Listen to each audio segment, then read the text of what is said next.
Maraming salamat at magandang hapon po sa ating lahat. Magandang hapon sa lahat ng Pilipino. Ngayon tayo hindi lamang nationwide, kung hindi live worldwide. At dahil dyan, tayo ay nagdiriwang ng araw ng pasasalamat. Simulan ko ang aking mensahe ng pagsasabi ng salamat sa KOJC. Maraming salamat sa inyo at nagawa natin ang ganitong pagtitipon hindi lamang dito sa Hong Kong, kung hindi uulitin ko worldwide.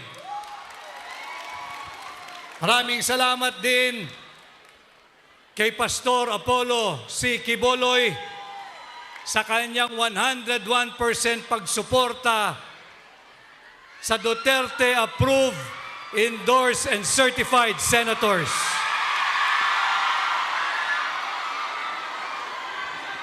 Tila dumating na ho yata ang ating pinakihintay.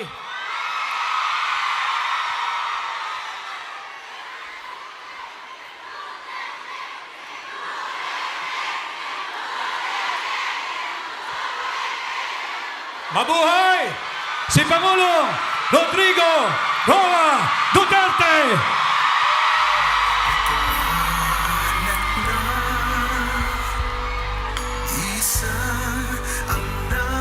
Iwagayway ang ating mga watawan.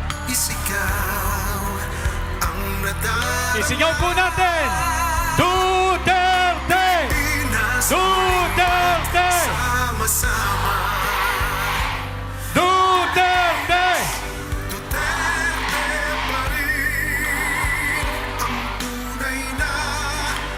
Hayaan po muna natin na mag-settle down si Pangulong Duterte, and in a few minutes, he will join us. So marami yung salamat sa ating ginagawang pagtitipon.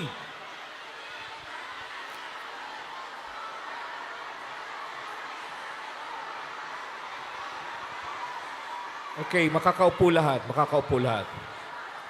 Okay, silence po.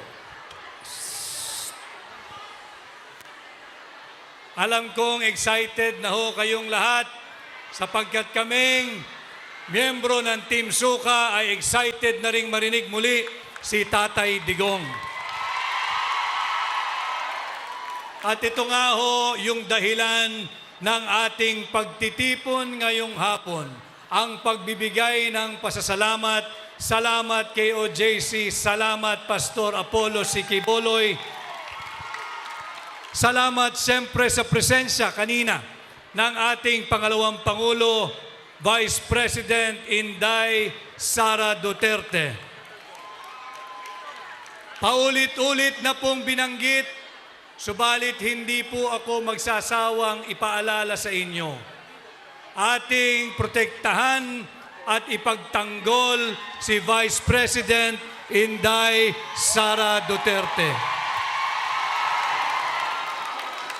Huwag nating hayaan na ang iilang tiwali at elitistang senador ay nakawin ang sagradong mandato ng 32 milyong Pilipino na pumili at nagluklok kay Vice President Inday Sara Duterte.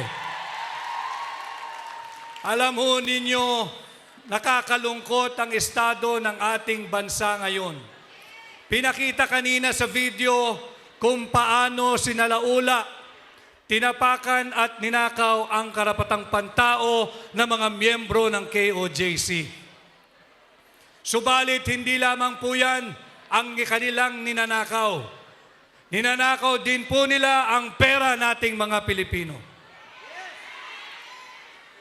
Maraming salamat sa inyo, mga overseas Filipino workers. Maraming salamat sa Filipino migrants because last year, kayo po ay nagbigay, nag-ambag sa nation building sa ating ekonomiya ng 38.5 billion US dollars in form of remittance. 38.5 billion dollars ang inyong itinulong sa ating ekonomiya. Subalit, ano ang ginagawa ng Marcos administration.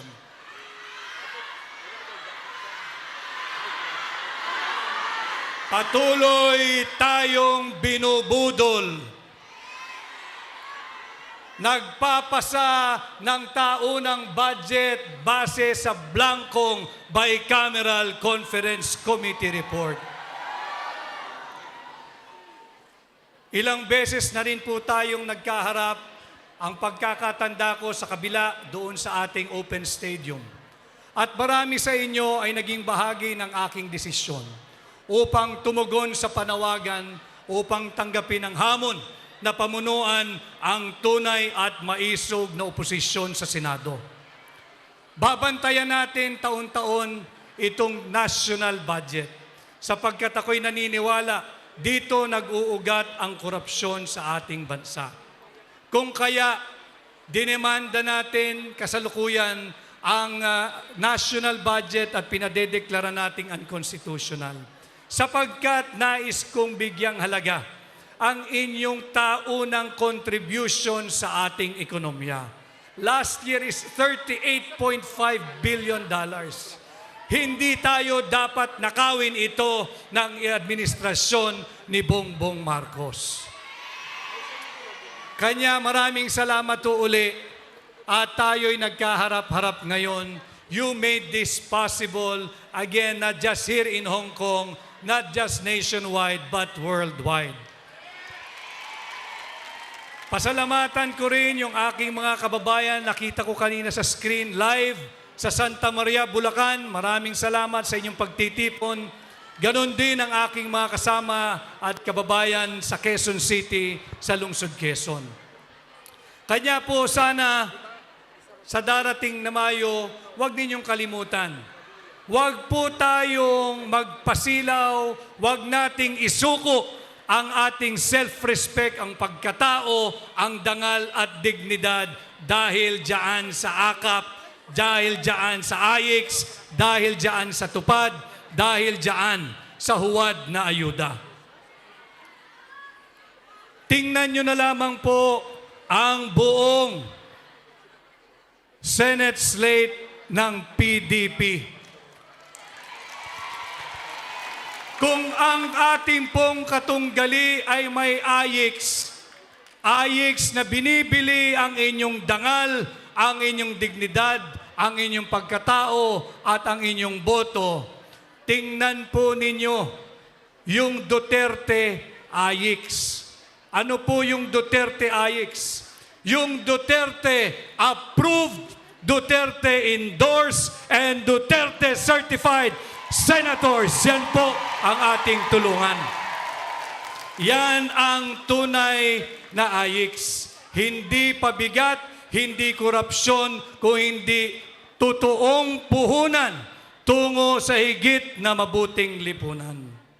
Tayo po ay nabigyan lamang ng 5 minutes at kagaya po ng aking kaibigan, si Senador Dante Marcoleta, nais man ho naming magbigay ng awit, subalit pag yan ang aming ginawa ni Senador Dante, hindi pa man nagsisimula ang aming termino, matatapos agad. Kanya hayaan nyo na lamang po na kami ang inyong maging tinig. Aking pinagpapatuloy yung napakahalagang kaso na magdedeklara sana na unconstitutional, illegal, immoral, invalid, and criminal yung 2025 budget. Ipagpapatuloy po natin ito. Meron pong magaganap na oral arguments sa April 1, 2, and 3. At ito po ay para sa inyo sapagkat pinapahalagahan natin ang inyong kontribusyon sa ating ekonomiya.